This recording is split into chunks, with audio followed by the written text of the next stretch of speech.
Hi guys, Max here, and this is your daily market update for yesterday, the 31st of January. Markets were open, and by and large, they had a pretty damn good day. We're going to cover what happened in the markets, take a quick look into Myanmar and some domestic politics in the UK, and then just a couple other things as well. So let's get right into it. Now, what happened of the last day of the most volatile month in years? Well, we saw a pretty big rally in US equities led by tech stocks. The markets as a whole rallied a fair bit, including overseas equities as well. The Nikkei rose by over 1%, the Stoxx 600 rose by almost a full percent, the Dow Jones was up by 1.2, the S&P up by 1.9, and the Nasdaq had a really strong day, going up by over 3%. Now, the name of the game for 2022 so far has just been huge volatility across the board, both with stocks going down, but with them going up as well, and it's all seemingly on news that isn't really news. Every day, the market consensus on what is going to happen with interest rates and the Fed's balance sheet changes, and so asset prices adjust to that change in consensus.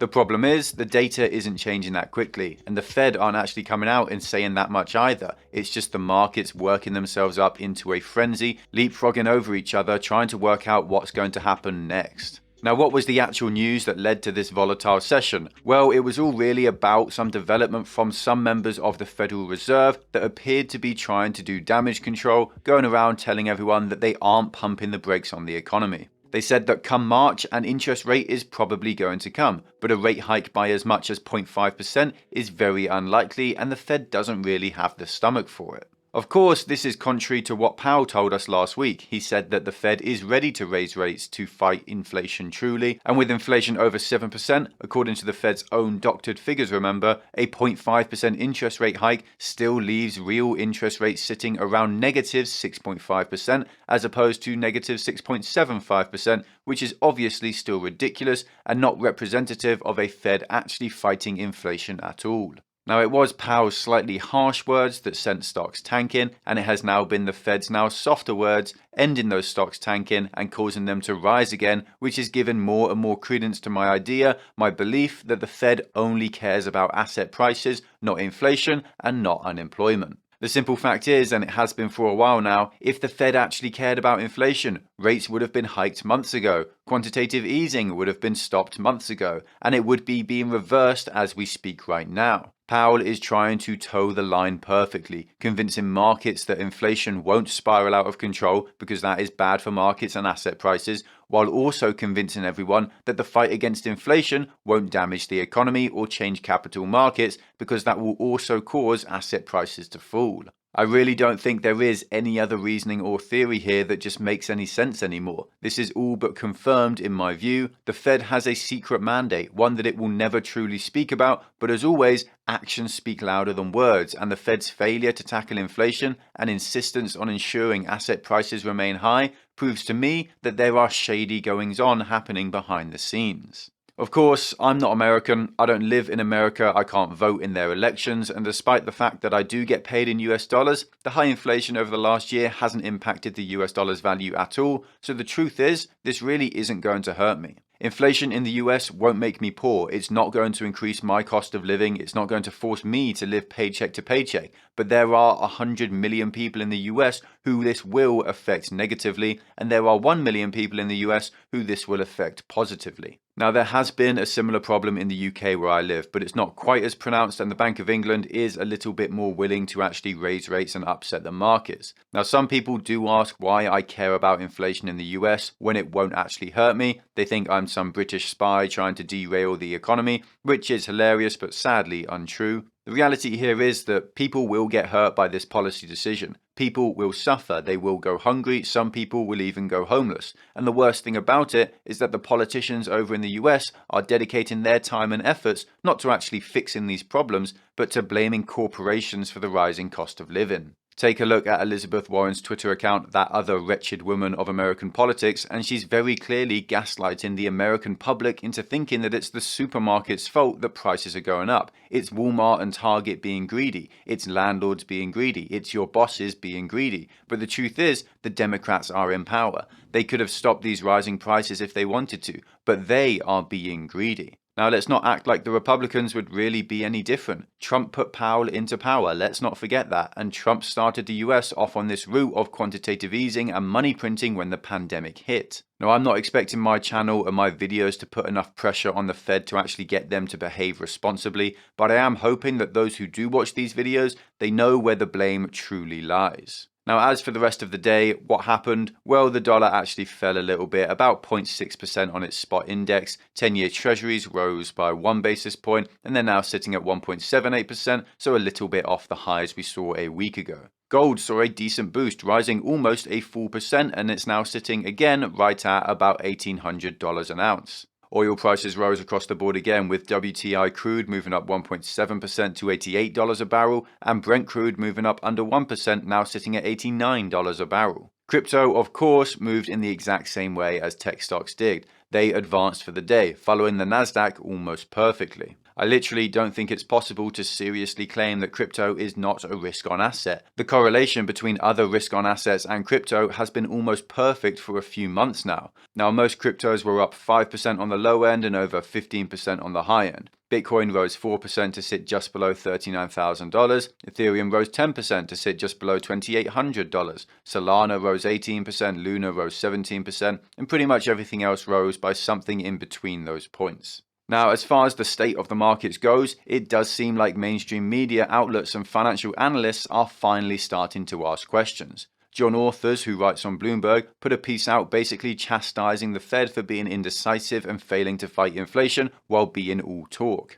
It's actually quite refreshing, and it's an interesting read, and it comes from an outlet that has tried to tame fears rather than criticize, so I really wasn't expecting to see this either. Now, one quote that I really liked was about Powell's choice of words during the Federal Open Market Committee. Powell mentioned the word decision 15 times, with 14 of them being in the context of no decision has been made. The only decision that was made was to reiterate the decision from the December 14th meeting of the FOMC to stop buying securities after March. For anyone who wants to read the full article, it is of course on my Patreon, link is down below in the description. Now finally, the last bit about the markets today, we do have some interesting stuff to look forward to this week. Firstly, we do have earnings from a bunch of companies. Alphabet, Amazon, Meta, Sony, and Spotify, and actually a few others as well, those being the biggest and most important ones, which will likely be bellwethers for the rest of the markets. We saw the other day Apple's strong earnings held off a market rout, and it's safe to say that a lot is going to ride on Amazon, Alphabet, and Meta's as well. Now, Spotify will probably get a fair amount of attention as well, purely because of the controversy we've seen around it recently. We then get some inflation data later in the week, PMI data from the US, CPI data from Europe. We have an interest rate decision from the Bank of England and the Fed Board of Governors confirmation hearing as well. Then some economic data from the US with payroll report, jobless claims, and durable goods data as well. So a lot to look forward to. Now, there are some growing concerns around the country of Myanmar, which saw a coup last year, and the country has been plagued by violence from the military ever since. There have been videos of civilians being shot in the streets, executed, and it's an awful situation all around, one that lots of countries have decided to put sanctions in place on against the ruling military junta and the country as a result. Now, Myanmar's economy is going downhill quickly. Foreign investors ran away months ago, and the World Bank estimates that their GDP has now decreased by 20% since the coup. Why are we talking about this now? Well, the US is going to slap new sanctions on Myanmar in another attempt to pressure the military. The official reasoning behind the sanctions is that elections have been halted, and the official line is that sanctions will remain until free elections are held, which doesn't seem too likely at the moment. Now, these sanctions are targeting some private companies which do business with the military junta, a logistics company, a procurement agency, and a bunch of businessmen as well. The idea that this should stop other companies or people from working with the junta, and that it will put limits on what the new government can do as well. All in all, the country is in a pretty awful state. There have been clashes between ethnic groups, mass killings as well. It's all gone pretty sour, and there doesn't seem to be an end in sight. Now, I'm just trying in general to broaden the range of news that we talk about on this channel a bit. So every few days, maybe once a week or so, we're going to just go back in time a little bit and catch up on an event or a situation that started before these daily updates were being made, but that we will probably need to talk about at some point in the future anyway. Now, in the UK, we've spoken a little bit about the problems that the Prime Minister is facing, along with what I think is going to come from all this, and my basic thoughts have been that in the long run, all this stuff with the parties that were held in the Prime Minister's office during lockdown, it's likely to lead to nothing really substantial, some minor staff resigning, but the PM is not likely to leave office because of this. Now, there have been some developments. The police are now investigating the evidence that laws were broken when these parties took place, which at first they weren't going to do because they weren't investigating any parties that took place retroactively. But the media here in the UK has put an awful lot of pressure on the police, so they caved and now they are investigating it. A report has also come out that looked into the parties from a senior civil servant, and the overarching thesis of this report was that some of these events, some of these parties shouldn't have taken place, as if we needed 20 men and 4,000 man-hours to tell us that. The report was also supposed to be based on fact alone, but civil servants in the UK are a little bit notorious for not being brilliant at putting their biases aside, and something that I picked up on was the fact that Gray, in her report, stated a bunch of her opinions as fact. For example, she said that alcohol should not be drunk in excess in any work environment whatsoever, but I wholeheartedly disagree with that. I don't see why she thinks she's the moral authority when it comes to alcohol, but that was an opinion that she stated as fact in her report, and she said a few other things like that as well. Either way, the report has come out and it said that the events shouldn't have happened, and to the Labour Party's dismay, Boris Johnson has still not resigned. Now, if you are watching this all unfold, I'd encourage you to listen purely to Tory MPs, as they are the only people who can actually institute change here. It doesn't matter how angry or upset the opposition is, they're the opposition. They're angry and upset with everything the government does, that's their job. If, however, the Tory backbenchers start to get annoyed, and if 40 or 50 of them decide that they're so annoyed they'll vote against government policy, then that's when problems start to rise for Boris. Again, I don't think anything major will come of this. Boris has such a strong majority that it's just unlikely anything's going to be forced against him. Now, in corporate news, Wordle, this little puzzle game that has blown up over the last couple of weeks, it's being bought out by the New York Times for a 7-figure sum, which is a pretty damn impressive figure. Playtech, a company that provides software for gambling and sports betting and the like, saw a sharp decline as a takeover from an Australian company is looking like it might be blocked and might not happen. The shares of the company are now trading 14% below the takeover price, so if it does go through, those who own those shares will at the very least do quite well with it. Baiju, an online education company based in India and apparently India's most valuable startup, is hoping to go public via a SPAC in a month's time. Of course, the monetary environment around the world is changing, so a bunch of companies in this sort of phase are rushing to raise capital while they still can. I know a bunch of people have asked for my thoughts on the Indian market, and in general, it's a little bit expensive to be honest, but over the long term, I'm hugely bullish on India on one condition, and that is that it continues to liberalize, which to be fair, I think it will. Now, I haven't actually looked into the valuation of this company in detail, but $48 billion does seem pretty high, and as capital markets shift, it is almost certain to see a decline in its valuation. Now, Sony is buying Bungie, a huge video game developer, for $3.6 billion,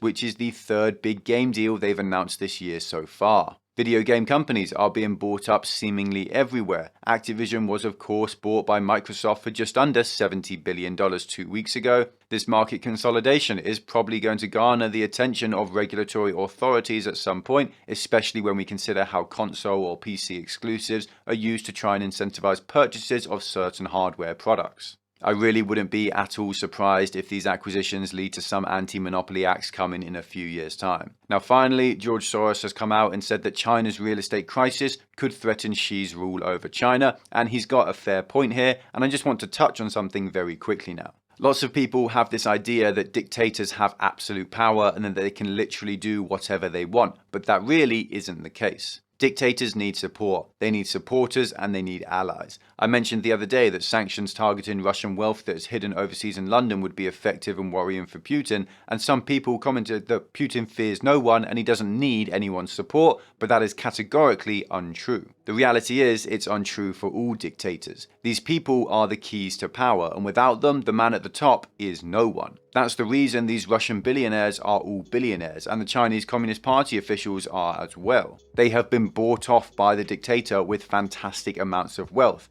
That's why they support them. If that wealth disappears, or if that dictator behaves in a way which causes other nations to seize that wealth, then that support will disappear. Now that is it for the day. We will be back tomorrow, of course. If you enjoyed this video, then leave a like and a comment to bless the YouTube algorithm. If you want more content like this, then check out our Patreon and join our community of investors. You get access to our Discord, loads of exclusive content like insight into my portfolio and buy and sell alerts for all my own investments. It is now February, so if you've been waiting to join, now is the perfect time. There's a link in the description to masterworks.io, a site that allows you to buy fractional shares of art from world famous artists like Banksy, which can be a great way to diversify your portfolio with non-market correlated assets. It's completely free to sign up, you don't have to buy anything, you don't have to hand over any card information, so if that sounds interesting, then make sure to check it out. There's also a link in the description to BlockFi, which will give you up to $250 in free Bitcoin when you use it. You can also get 9% interest on stablecoins like USDC, which is a far higher rate than you'll get from any savings account these days. Just make sure not to use Tether. Thank you all for the support, thanks for watching, stay stoic, until next time.